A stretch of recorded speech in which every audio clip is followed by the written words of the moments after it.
Welcome to the Modern Classrooms Project podcast. Each week, we bring you discussions with educators on how they use blended, self-paced, and mastery-based learning to better serve their students. We believe teachers learn best from each other, so this is our way of lifting up the voices of leaders and innovators in our community. This is the Modern Classrooms Project podcast. Hello and welcome to the Modern Classrooms Project podcast. My name is Toni Rose, and they, them pronouns, a designated hype person here at MCP, and I am joined by a SPEDucator in Bronx, an anime lover, and I must say a proud Capricorn, Dykeisha Hill. Welcome, Dykeisha. Hi, it's nice to be here.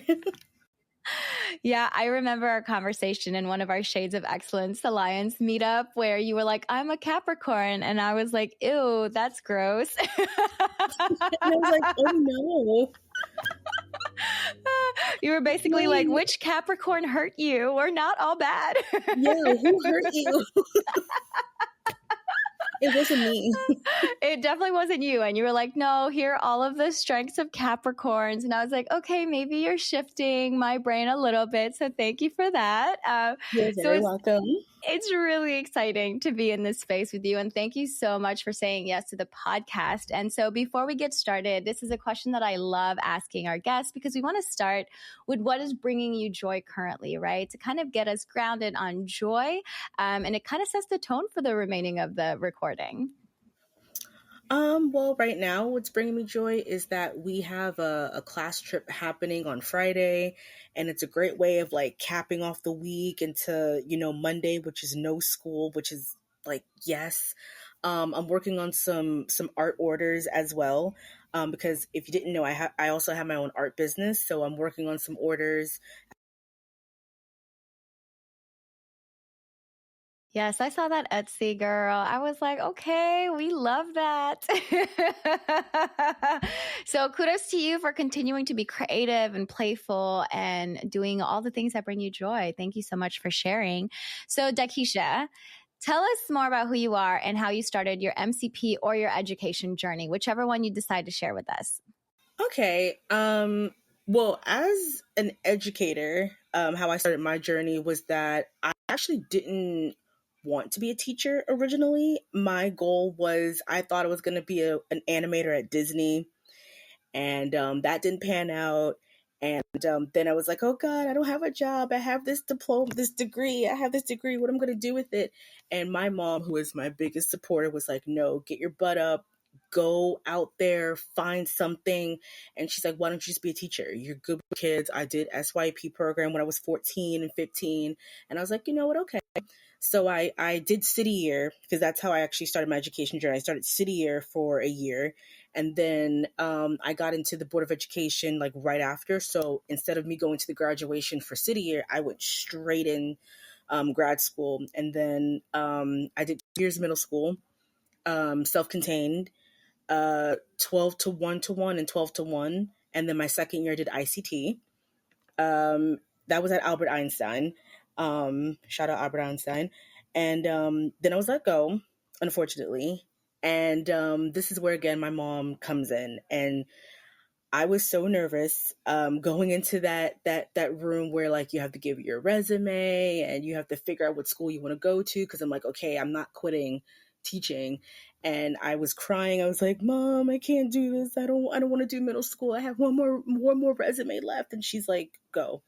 And that was 8 years later, and I am still at Bronx Haven High School.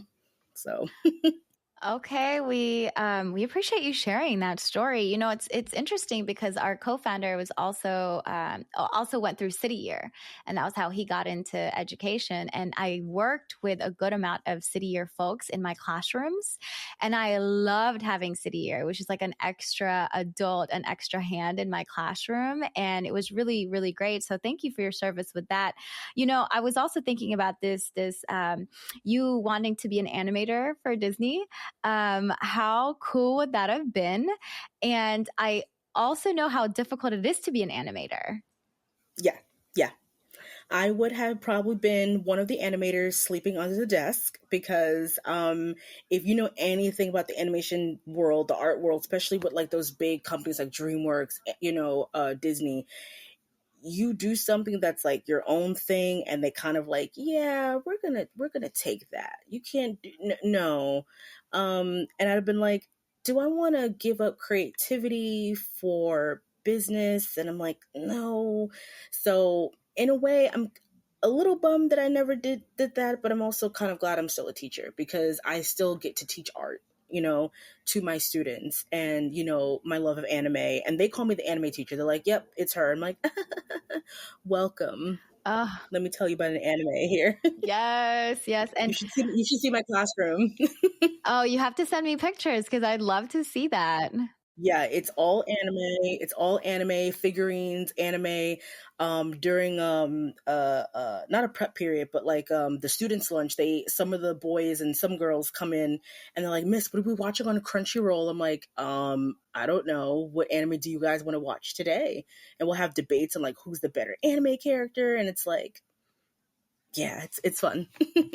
Oh, this makes me so happy, Dykeisha, because I've been in a couple of recordings now with educators who are just bringing their joy in the classroom, right? Like bringing what they're passionate about in the classroom, so that teaching and learning is that much more exciting for them as, for them as teachers.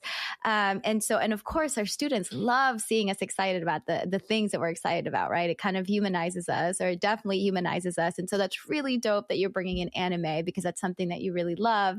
And then having students be exposed to it. So, there may be some students who have never been too exposed to anime, but now they're learning about it, and they're watching it with their peers and all of that good stuff. So kudos to you for continuing to show up as much as you can in the ways that you can for your students.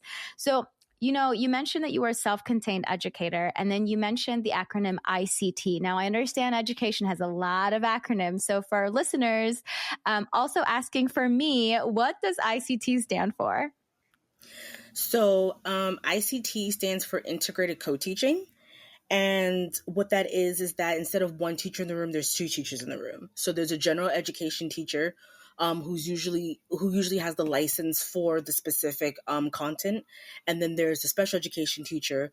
For me personally, I don't have a license in any subject. I can teach any subject, honestly, as a special education teacher.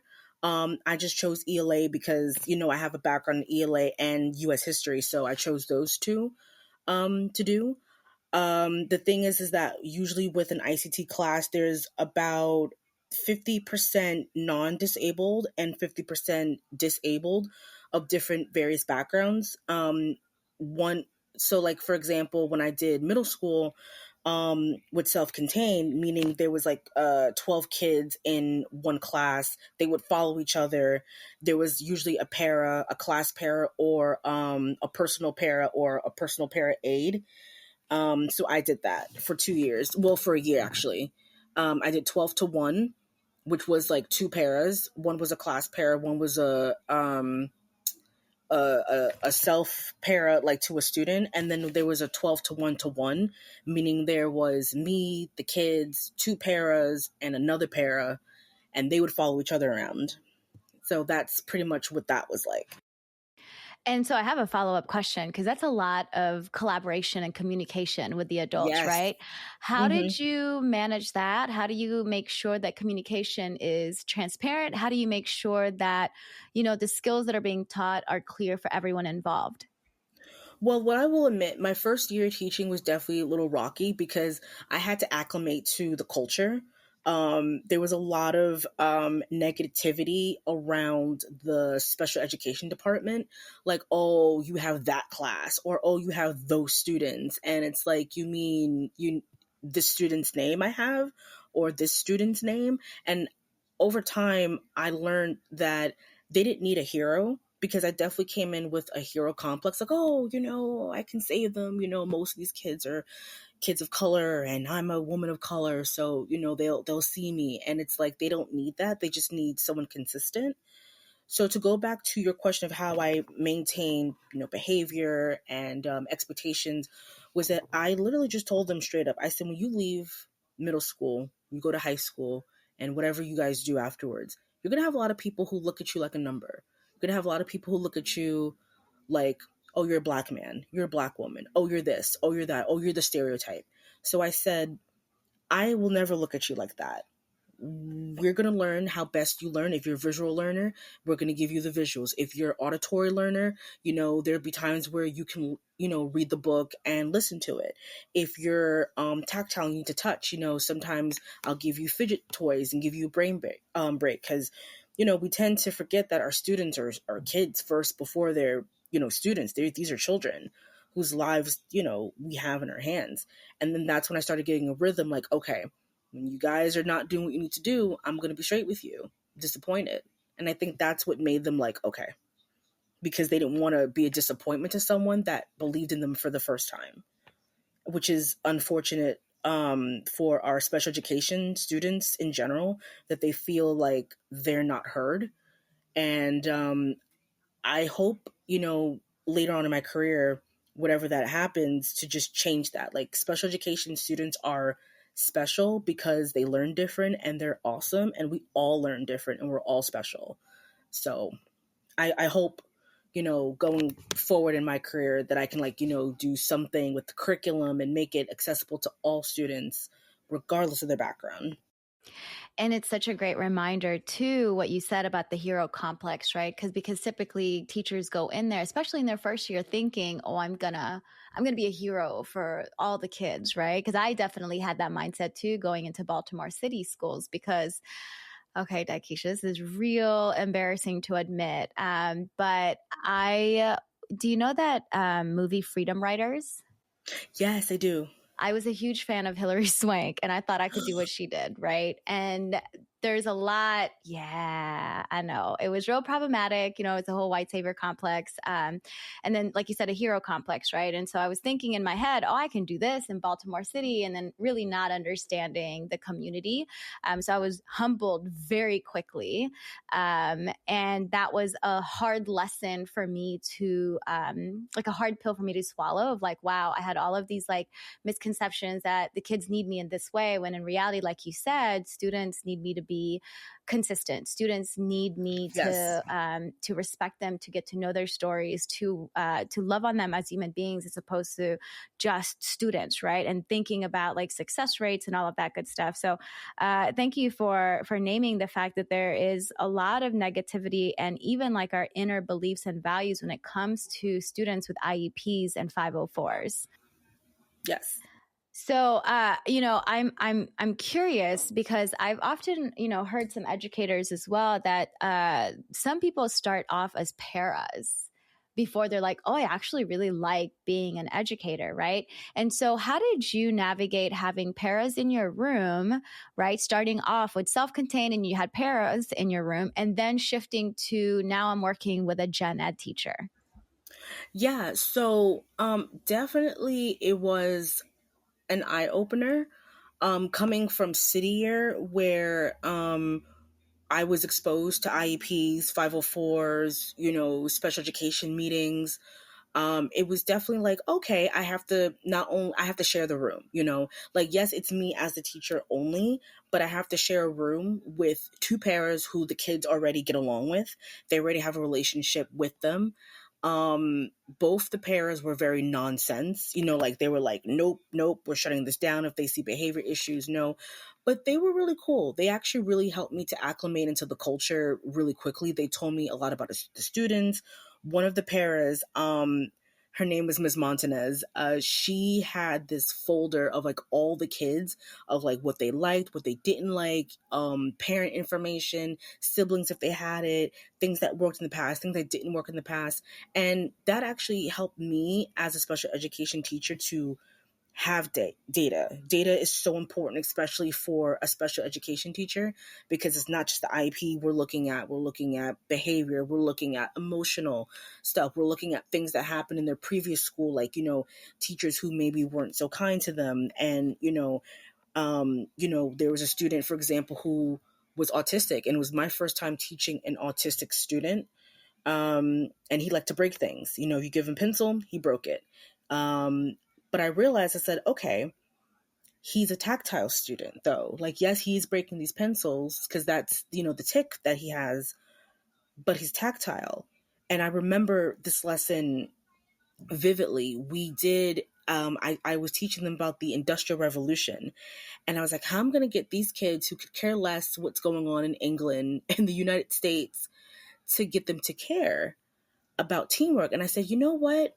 I'm going to make an assembly line. I'm going to have each student be a certain worker. I'm going to carve out, actually created pennies out of cardboard and put a cent on them and said that this is what you would get for the day. And, I had the student who was the tactile student, break something, and I fired him. And then because I fired him, the assembly line went crazy. Kids were like, wait, I can't put this in the bag. I can't do this. And I said, let's bring it back. What happens when one person spoils it for everybody? What happens when you have an assembly line with kids and one kid gets injured? And what happens to everybody else? They suffer for it. And that clicked into them. Teamwork does make the dream work. It clicked in me to not just give them an essay about the Industrial Revolution, but let them experience what they could have experienced if they were kids back then. And the student who was, he's autistic, his name was Michael, he said, thank you. And he didn't say anything after that. He just said, thank you. And I was like, oh, you're welcome. He said, fun experiment. And I was like, wow. And there's days where I think about him specifically and I'm like, I wonder if he's doing well. I wonder if he's like, breaking a pencil, or if he's like breaking something to rebuild it back again.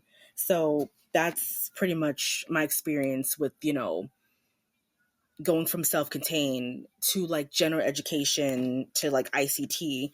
And I always, I have a lot of Michaels in my class that haven't been seen, haven't been heard. And I said, you know what? Let's not do an essay today. How about let's do role play. How about you get into the character's shoes?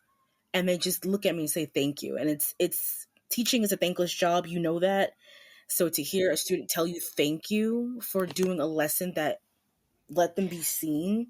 And also it clicks in their brain, right? Because as someone who's neurodivergent as myself, like what neurotypicals would typically get, I won't get. I'm like, there's still lots of missing pieces, and I need this to be taught, or at least said in a different way, right? Or shown to me in a different way. So I really appreciate you, again, naming the fact that like, hey, you know what? I wasn't annoyed with the fact that he was breaking things. If anything, I kind of took a step back. I reflected and saw that he's a tactile learner. He needs something in his hands. And then you also said like, I wonder if he's, breaking things and then building them up, because sometimes we have to break things to rebuild them, right? In a better way. And so I love that you have this asset-based mindset too, Dykeisha, of like, no, that's a strength. That is like a trait. That is a quirk. That is something. So then how can I utilize what I know about my student, right, into getting them to show off their strengths and to getting to understand or make connections in their brain so that it does stick, so that it makes it more intentional and meaningful, right? So, these are great things that you're pointing out. I do, I know that you and I had touched base about your passion for gamification, specifically in the SPED population, right? But before we jump into that too, Dykeisha, how did you find out about MCP? Because I know that like, you showed up in one of our Shades of Excellence meetup, and I was like, oh my gosh, I love your energy. Thank you so much. Thank you so much. So how I learned about this was actually my assistant principal, and he actually gave this to all the teachers last year before the school year ended and said, hey, why don't you try this? And I was a little apprehensive because I had already was partnering with another fellowship, which was LCL. And I kind of was like, I like modern classroom a little bit better. Actually, not even a little, a lot better, just because it's more my speed. And it feels like, modern classrooms is for a special education teacher. Like it has the differentiation, it has the trackers, because I was kind of in that rut where it's like, okay, I'm teaching the kids. Are they getting it? Are they understanding it? And now that I use it, I tend to teach 3 classes per week. And it's like, and I try to, obviously make sure I pick the 3 most important, lessons that they need. so that there's no filter for them. And I had one student who I had for ELA last year. She never really came a lot to school. She kind of was like in and out the room, like, oh, I'll be back, miss. And, she's been, kind of MIA for like a few days now, but before that, she was completing the work easier. She's one of those students who likes to kind of work on their own. She doesn't really like when like, we kind of do the pacing for her. And it's perfect for students like that who are like, I'm good. I can move on, right, to the mastery. And I said, yeah, if you master it, move on. Or you can do a should do activity, or you can do an aspire to do activity. And we have a lot of interns in our school. So I said a should do activity could be an intern activity where you're earning money and you're learning, or you can move on to your final project, or you can help a student out, or you could just like be on your tablet for a little bit and just like get a brain break. And obviously I would explain to admin why the student's on their tablet, and show them like the things I've created. And the students love it. They love that they have a choice in completing something. And my brain, I color code everything. So on Google Docs, I put a yellow heart, a red heart, and a green heart. I said, if you see a red heart, that means you can move past it. You don't have to do it. If you see a yellow, you could do it if you want to. And a green, you got to do it before you go. And the kids love it. Some kids were a little bit more like, really? But then they got used to it. They're like, oh, I'm on lesson 3. And then her friend's like, I'm on lesson 2. And she's like, it's okay. I'll help you out. It's like, it does work. And it does make me feel like I can talk to other students who I really wouldn't talk to before and check in on them. I'm like, where was this when I first began teaching? Like, I needed this in my self-contained classes. Modern classroom is so amazing. Yeah. And kudos to your AP for bringing it to your attention, right? And you being receptive and being like, yeah, let me go check this out and see. So, yeah, kudos to both of y'all for being open and receptive to trying a different thing. And I had the same sentiment as you, Dykeisha. When I implemented the model, my 10th year of teaching, mind you, I had kind of a moment of grief, or at least of anger and frustration, because yes, I was doing so many great things my 10th year of teaching. And I wish I had it my last 9 years of teaching, because I feel like my impact would have been a lot bigger if I had the model. So I completely understand that whole, questioning of like, man, where was this when I needed it the most, right? And the fact that I've gone to 3 schools prior to that, because that was my 4th school that I was teaching at, my 10th year of teaching. And I was like, man, this could have changed so much for me, for my students. And I also, it's kind of like a mixed emotions, right? Like I was amazed at how good I was doing as a teacher my 10th year of teaching. I was frustrated that I didn't have that the last 9 years. And then I was grateful for being able to experience it the way that I was able to experience. So thank you for sharing your story with that. So let's dive right into gamification and SPED, right? Because you were like, hey, I have this thing, I want to talk about it. So honestly, let's talk about it. Well, yeah, how do you, talk whatever you'd like to talk about, Dykeisha. I have a whole bunch of questions, but I feel like I'm just going to open it up to whatever you want to start off with. Okay. So one, I love games, right? Maybe not right now, but I do love games. I God of War, Kingdom Hearts, Legend of Zelda, you name it, I played it, or I will play it eventually. And I actually teach for an elective. I teach game design, and when I'm not teaching game design, I'm teaching an art class. And I decided, I said, you know what? How about I make the modern classroom, the trackers, like a game, like Monopoly, where the students have a digital tracker. And obviously, if they want a physical copy, I can print it out for them. And they have a piece on, Google Slides that they can digitally move wherever they're at. And each box will literally tell them lesson 1 introduction, there's usually a video with it. Lesson 1 practice, lesson 1 mastery, and I literally have it. If you mastered it, you can move forward, or you can move 2 spaces to a should do or an aspire to do, or a conference with me. If you didn't master, go back 1 space and redo the lesson, or do an ed puzzle, or a Nearpod, or a puzzle deck, pair deck, something like that. And I love that the kids, some of them, well, most of them, see it also as a game too, because they get competitive with themselves. They're like, okay, by the end of Friday, I should be at lesson 3. And if they're on lesson 1 because of, attendance, which we do have that issue in our school, I always tell them, okay, it's okay. You're still in lesson 1. So, here's a Nearpod so that we can move you to lesson 2 so that I can see the mastery. So it is literally like a game for them. And I also like it as a game too, because I'm like, that's how my brain works. It's like, all right. And it helps me see it visually, like where students are at. I even added an absent corner where students who don't show up to the class, I put their marker down there so I know like who's absent. And it also helps me learn who's a chronic absent person, so I know like, okay, you might need more extensive support than what I'm giving most of the kids. So instead of doing like 3 lessons, you're just going to do the 1 lesson because you need that lesson for everything.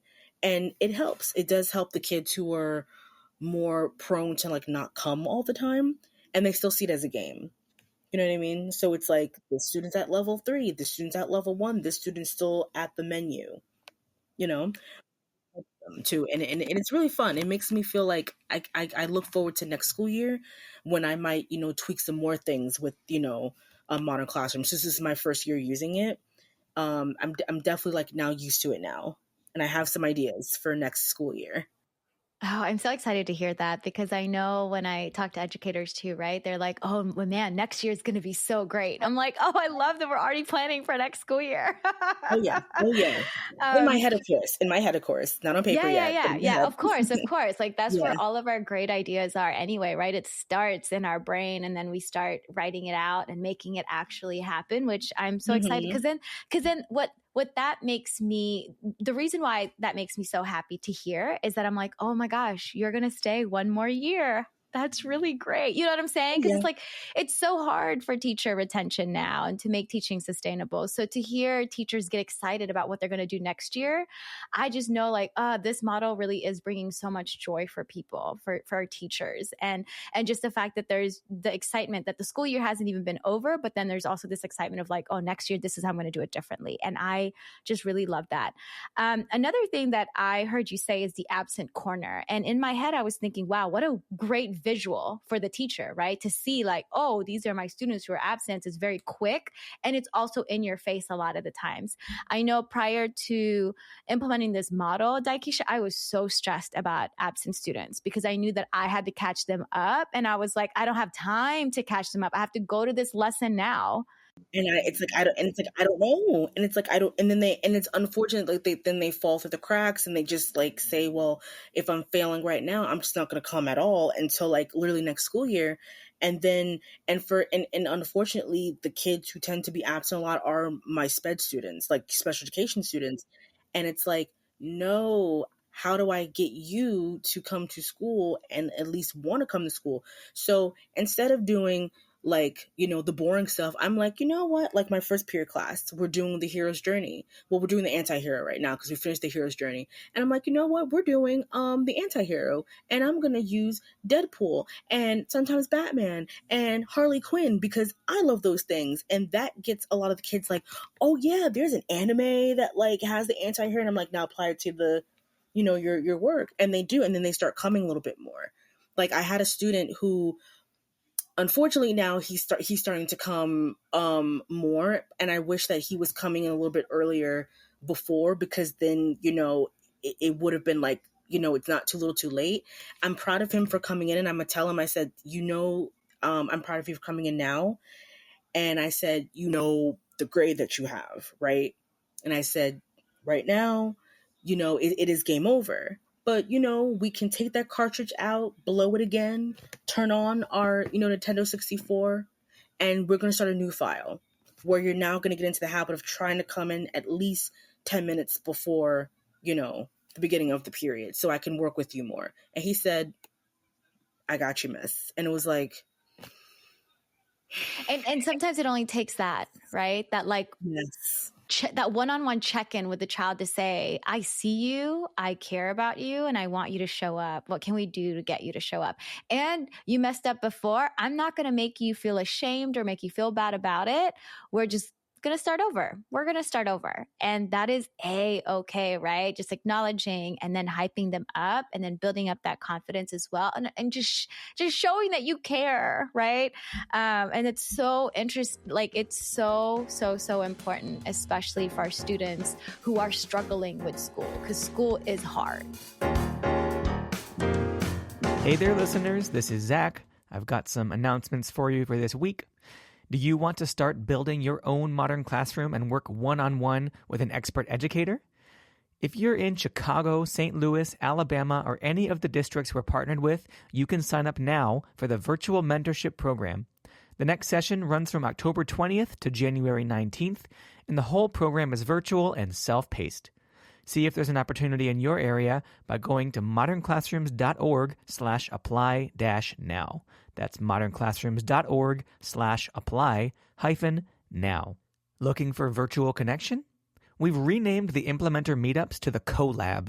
Join our first one on Wednesday, September 10th at 7 p.m. Eastern to connect with other Modern Classrooms educators and talk about building authentic relationships with students through Unit 0 and beyond. Ready to transform your classroom? Dive into our Back to School Toolkit, your go-to guide for building a self-paced, blended, and mastery-based learning environment. Don't miss out on the tips and strategies that will make this school year your best one yet. Registration links and more information are available in the show notes. And I just want to say, Dykeisha is dropping some incredible gems here, and I am going ham on these show notes. So check them out. Lots of Wikipedia links to video games and comic book characters and stuff. So yeah, check out those show notes if you haven't seen them already. Let's go ahead and get back into it with Toni Rose and Dykeisha. And, another thing too that came up for me is that, you were mentioning Deadpool and Batman and Harley Quinn. That's making it culturally relevant for students, right? Because our students know about those characters. And then you say, okay, what about anti-heroes in your own little world? Like, what are you exposed to as far as anti-heroes? So then that brings in, again, their interests, their passions, and they're still utilizing the skills that you want them to use, but just in their world, right? Yes. And I'm telling you, my classroom, and I'm going to take a picture of it tomorrow and I'm going to send it to you, but I have manga in my classroom. Yes, my students love manga. I also am a collector of manga since I was 14 and have been ever since. I've stopped obviously now because it's okay, gotta make space. But my kids are like, Miss, I never realized that this character, from Demon Slayer or something like that, who's fictional samurai, is a lot like my sister, and it's great. You see you just made a text to self connection. Yes. And you were complaining just before, Miss, what I gotta do then? You just made a text to world, text to self. Boom. Yeah. Now do it again. Yeah. And they're like, okay. Oh, that's so beautiful. And I love that you mentioned Demon Slayer because my brother-in-law is obsessed with Demon Slayer. It's all he talks about. I love it. I can't wait. I can't wait for the movie. I am obsessed. My students already know. I'm going to take a picture. I'm going to show you, but I love Rengoku. He is my favorite of the Hashira. Rest in peace to him. I have Rengoku and Tengen and Gyutaru on my desk next to Eren Yeager and Levi, and my students are just Miss. I'm and I want you to pay attention to my wall. I have Sukuna, I have Goku, Yusuke Urameshi. I have almost every anime you can think of. Afro Samurai, because a lot of my students of color, along with myself, were and he was actually purposeful. Like, the Afro Samurai one, I had to put that in my classroom. A lot of my students are men of color, and they're men of color who love anime. And, obviously they've been exposed to anime with white characters, characters who don't look like us. And I said, you know what? I'm going to get my tech guy. I need you to print this poster out for me. I need it to be glossy because I want him to be just as, represented as the white anime that I have up here. And every time a student of mine comes in, they will look at that poster and say, thank you for having that up there. Because that was my first exposure to anime. Seeing a character who looks like me being represented, especially the voice actor is also Black, Samuel Jackson. So it's like, I'm like, no, he is up there. He will remain up there until I retire. You are putting me on because I didn't even know Afro Samurai existed. So thank you for putting me on for that. Because I know growing up for me, and I'm probably going to age myself, which is fine. I grew up with Dragon Ball Z because my brothers loved Dragon Ball Z. So Goku, like they acted it out growing up, and like they love all the things that deal with Dragon Ball Z, right? That was my first too. Yeah, and then I grew up with Sailor Moon. I love Sailor Moon. Okay, but we're meant to be. Okay, that was my first animes. Right? Okay, no, because I watched it now as an adult, and I was like, how was this girl 13 years old? Exactly. Sailor Moon, Dragon Ball Z, and Pokemon. Those are my three. Pokemon, yes. Yeah, and then Also Yu-Gi-Oh! Yeah. Oh, I love Yu-Gi-Oh! He's up there too. And my kids, they like to make fun. They're like, you like Yu-Gi-Oh! I'm just like, if I take my deck out and I start dueling you and you see a dragon behind me, don't question it. Don't question it. Because now you're upsetting me right now. And my students are like, ooh, she's going to fail you with Dark Magician. I'm like, yes, I will. That is amazing. I love that so much. I mean, we could talk about anime all day long because, again, like I love when educators come into this space with me and just kiki it up with me about the things that they're so obsessed with in the most positive way, right? Like, hey, no, I love anime, so I know all about anime. So this is just, again, very nostalgic for me because I'm thinking about my childhood growing up with a lot of anime, and then having my 4 brothers were obsessed with it. So thank you for sharing that. It's so great. Of course. And also just, reminding us that with the game tracker that you created, right, as well as the relationships that you've been establishing with students, there is so many more opportunities for educators such as yourself to differentiate for students, right? You really have to take a step back and say, is this lesson really the most important thing? If my student has been absent for 3 weeks, like what is really the most important thing that they need to do so that they can feel successful and that they are successful, right? And I think sometimes as educators, our ego and our pride gets in the way and we're like, no, we did this, so they got to do all these things, right? Because as a gen ed teacher, I also sometimes struggled, and I'm also SPED certified. So I was like the gen ed teacher and the SPED teacher in the classroom, right? So sometimes I really struggled with, like they need to do this whole entire thing. I want them to do this whole I spent all this time doing this thing. They're gonna do it all, right? And then quickly realizing that with this model, nah, that's actually not true. Yeah, I can give you an example of that too. I believe it was my second, third year teaching, and this is my first co-teacher. And so I created this game. It was called Innocent or Guilt. And the reason why I made this was because a lot of our students on the regions were struggling with the second part of it, which is the argument essay. And that is where a lot of our students take the most time to do. They struggle with it the most. They don't know what side they want to do. A lot of our students are neutral and they can't be. And I just said, wait a minute. Whoa. I need to create something that's fun, realistic to a point, and just shows like, you see how this can be a real world situation. So Innocent or Guilty is basically a mock court game inspired by Phoenix Wright. And I have the Phoenix Wright games. I love Phoenix Wright. I played on my Switch. I love the whole logic behind it. Obviously, it's not like how a real court works to a point, but it has the basics. A prosecutor who's the con, they don't agree with the the argument, and you have the DA who's like they're for it. They're trying to defend their client. And so I had it where I animated everything to you can pick a DA, you can pick the prosecutor. Literally, Miles Edgeworth, prosecutor, Phoenix Wright, the ace attorney.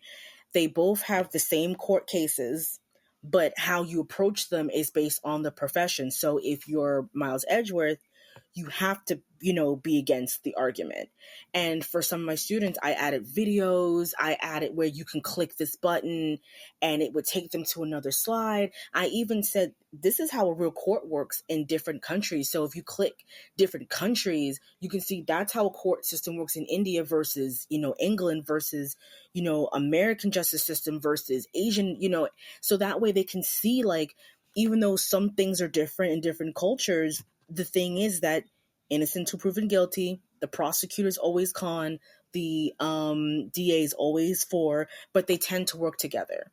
And a lot of my students, it switched for them. They're like, oh, that's what I was missing. And a lot of them ended up passing their regions, with that. Some didn't, because they fell asleep, but the ones who did were like, that game helped them, and I also made it for extra credit too. But no, Dykeisha, it's so clever. It is so clever because you're right. Argumentative essays or any argumentative writing, I know that it was a struggle for my students. And so you creating a game so that students can practice these skills once again, right? To make it more interactive, to make it more real world, right? For them to really understand. And so listeners, we do have a link for the innocent or guilty court game that Dykeisha is talking about. So you'll have that in the show notes and you'll be able to look at it. It's really cool. I mean, it shows like anime characters on here, like things to click around. And this is so clever. I really, really, really love this. And for listeners who don't know what Regents is, Dykeisha, what is Regents? So basically, Regents is the state regents from New York State that says a student must pass in order to graduate for high school. There's the ELA regions, math regions, science regions. There's, all the subjects. For my school specifically, the only regions that we do not offer is chemistry and earth science, but we do offer ELA, we offer global, U.S. history, math, algebra 1 and 2. And living environment. The only regions that students have to take that is in English is ELA. So unfortunately for our E&L population, they have to take it in English. It's not offered in any other language, like unlike math and social studies. It's basically a big test. There's 3 parts to it. I can speak more for the ELA exam since that's the one that I'm like more known for. So with ELA, for example, there's 3 parts. There's the multiple choice, where they get like a reading comprehension passage and they get a poem. The part 2, which we were talking about before, is the argument essay. They have 4 documents. They have to use 3 out of 4. They have to pick a position. They have to have a counterclaim, rebuttal, and all that jazz. And then there's text analysis, which is the 3rd part. They have to read a passage. They have to figure out the central idea and how it's being developed using a literary device. Okay. That sounds about pretty like it aligns with the different types of state assessments, right? So it's just regions in New York. So thank you for clarifying that. So, we're talking about gamification, and I know that students get really excited. Even as adults, we get excited when we get points and rewards for things, right? Like my sister's biggest motivator is if she's shopping somewhere and you have a reward system, reward points, she's signing up for it. And then she's going to continue shopping at that place because then she can get all the points, right? So I understand like psychology, right? Or just in our brains, the point system, the reward system, it works. So then how do you ensure that those systems where, the rewards and the points don't create anxiety or frustration for students, especially, with students with sensory sensitivities or emotional regulation challenges? How do you ensure that everything is pretty regulated? So what I try to do, and again, everything I do is always trial and error. The first thing I did was do a point system. So I said, well, for example, the should do and aspire to do activities. You don't have to do them, but they will be worth 10 points to your final grade. So let's say, for example, we have a student who's at a 45. You do at least two, should do activities, then that's 20 points. And oh, look at that. You got a 65. You passed the class and you gain something for it. But again, it's always optional. Then I tried with like candy, like, snacks, because sometimes our students, don't eat at home. They come to school hungry, other factors. So I always I never say if you do your work, you get food, because some of our students do equate food to oh, I have to do this in order to eat. And I never want a student to think, if I do work, then I will be fed. I'm like, no, I'll feed you no matter what you do. Just make sure you throw your trash in one of the 5 garbage cans designated in the classroom. But, I might give a special candy to someone who got this amount of points. Everyone will get something, but this person might get the Hershey bar, where everyone else gets a smaller version of that bar, or a student who did really good with their tests, they might get a mini bag of candy, but everyone's going to get some sort of candy. And I'll always say, do you want? I know some students have allergies, so I'm I can't even give this to you. I got you, maybe next week, boom, boom. So that way that everyone feels like I can earn something from Dykeisha, whether it's points, candy, maybe that candy will help them bulk up, and even if they don't do their best, I always say, hey, I know you're tired. Take some candy. Just don't eat it in front of the other kids that I don't teach, because I don't need them coming in my room like I'm a bodega. Oh my gosh, coming into the room like a bodega. That was me, because I definitely had lots of snacks. I love Costco, so I would just buy in bulk. And that was just part of my budget, was just having snacks and food for the kids. And, I was thinking as you were talking, right, because I did teach students who had challenges with emotional regulation, right, or behavior, or just emotional dysregulation, honestly. And so what I would do with my students is I would celebrate little wins, right? Yes. The smallest win, I am celebrating it. So they know that today. Right. So they know that I noticed them, right? Because sometimes I would have some kids who would have an outburst. That's not fair. I can't believe you're giving them this and you're not giving it to me, right? But and that can happen, right? That can happen. It's one of those moments where I, as the adult, would take a step back and be like, okay, let me see. Is this unfair? Is it unjust? Am I really ignoring this kid? All of those questions that I sift through. And then I'm like, okay, how can we shift this? How can I make sure that I'm also celebrating you so that you don't feel like I am not paying you the same amount of attention, right? So, so keeping that in mind too, of celebrate little wins, right? If this student, I taught 6th grade, Dykeisha. So if this student typically takes 10 minutes to write something down, right? And then they took 7 minutes to take it. That's a celebration. That's a win. Exactly. 2 minutes down, you completed your work.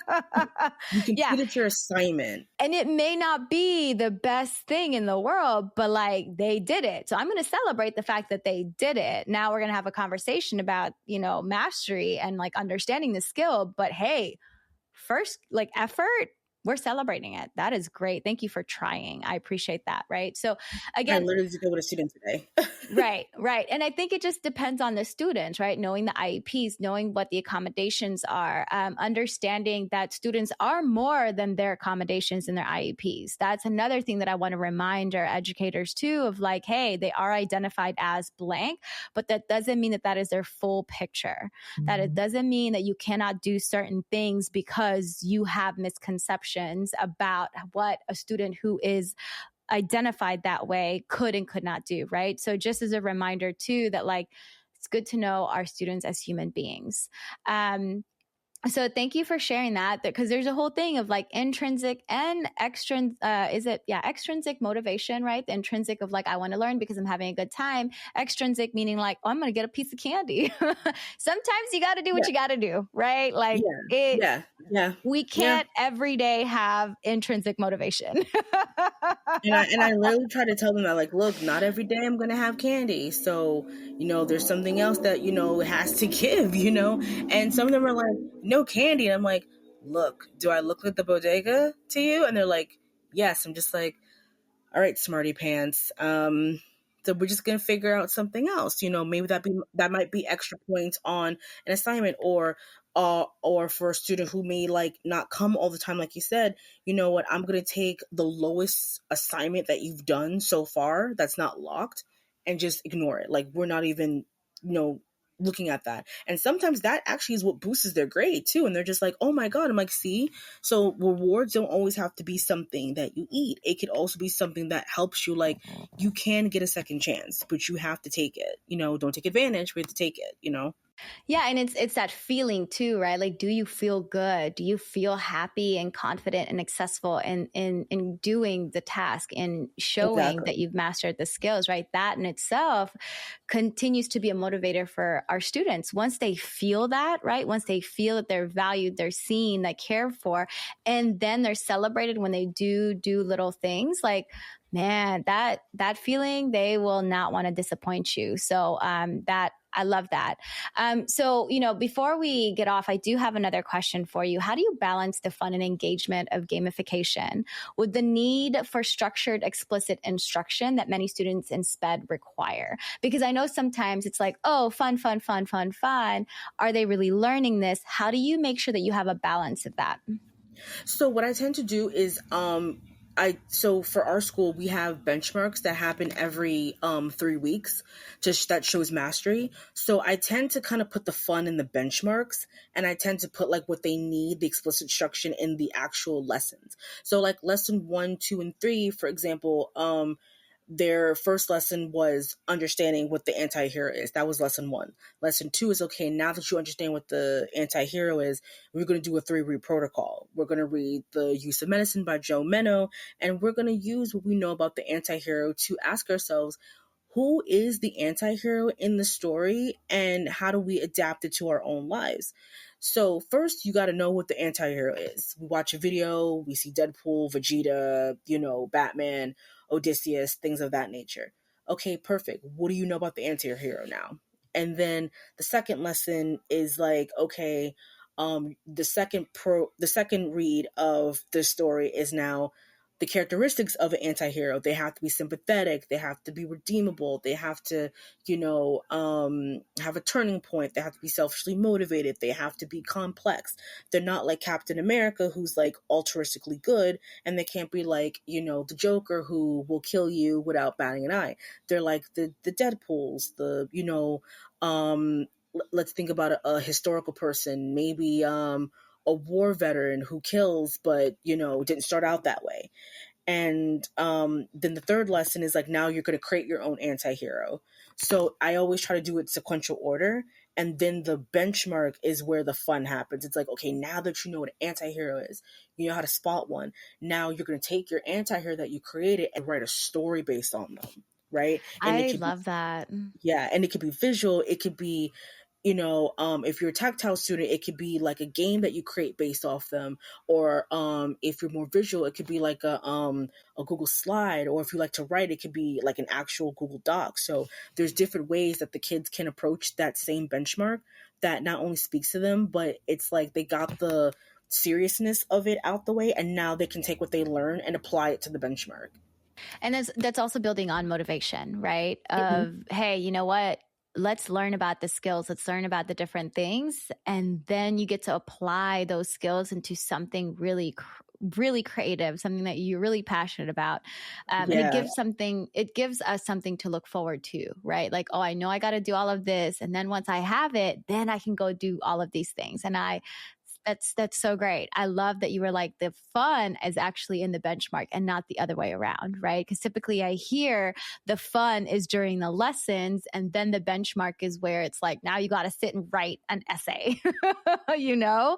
Yeah, I like that shift. I really like how you approach that. So thank you for sharing that. Thank you. Thank you. Man. Okay, Dykeisha, I knew this was going to be a whole vibe. So I'm excited about this conversation. What do you hope to see in the future, and what goals do you have?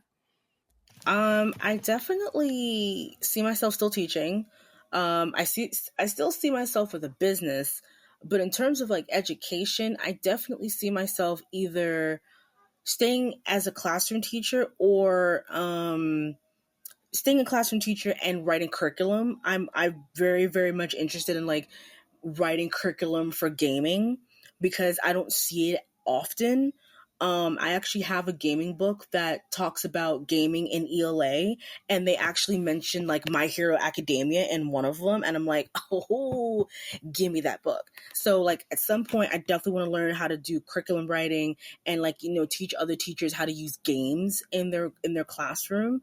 Especially teachers who are like brand new to teaching and they're like, what do I do? How do I get them engaged? Like, let's play a game. Let's make it fun. Let's get them out off their feet and not in front of just like the board and you're lecturing and they're just like, oh, blah, blah, blah. Let's get them, you know, invested. It's gonna hurt a little bit because, you know, they're like, what? But then, you know, you put things, you know, in the classroom, you get their input. Hey, what can we do next time? And, you know, that's what I'm hoping to get more. Bringing joy back in the classroom, right? With game base. Yeah, inner child. Yeah, it is, because it is also healing our inner child as adults, Yeah, because then we it get to really play is. more, because we sometimes forget to play more. Our life is so interesting and overwhelming that we forget to laugh and play. So, Exactly. yes, okay. A lifer in the classroom. That is what I aspire to do as well. I love being in the classroom. So to hear you say that, I am really excited and jealous at the same time. And I am excited to see how it goes with game-based curriculum, because you're right, I don't see that often. So I would love to see the kind of work that you come up with. So Dykeisha, how can our listeners connect with you? And we can also put a link of your Etsy shop. So if people want to see the kind of stuff that you're creating, we'd love to put that in the show notes. But other than that, how can our listeners connect with you? Well, you can connect with me via email. So that's Dykeisha .hill@gmail.com. For my school email, that's dhill@bronxhaven.org.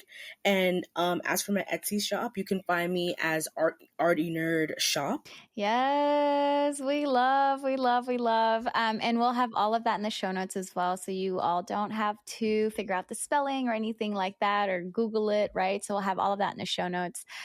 Dykeisha, I am so grateful that you crossed my path and that you were able to join the space with other educators of color so that I can have this conversation with you, because you have a skill set that I do not have. Thank you so much. Yeah, thank you so much for sharing your experience and expertise with us. I know that our listeners have a lot to learn. And so I just really appreciate your time. Thank you.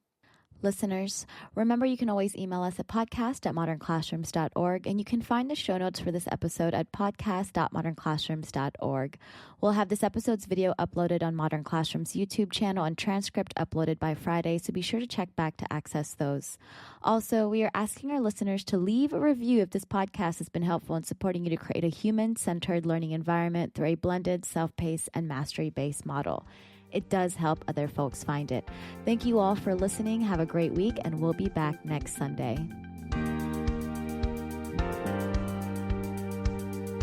Thank you so much for listening. You can find links to topics and tools we discussed in our show notes for this episode. And remember, you can learn more about our work at www.modernclassrooms.org, and you can learn the essentials of our model through our free course at learn.modernclassrooms.org. You can follow us on Twitter, Facebook, and Instagram at Modern Class Proj, that's Proj. We are so appreciative of all you do for students and schools. Have a great week, and we'll be back next Sunday with another episode of the Modern Classrooms Project podcast.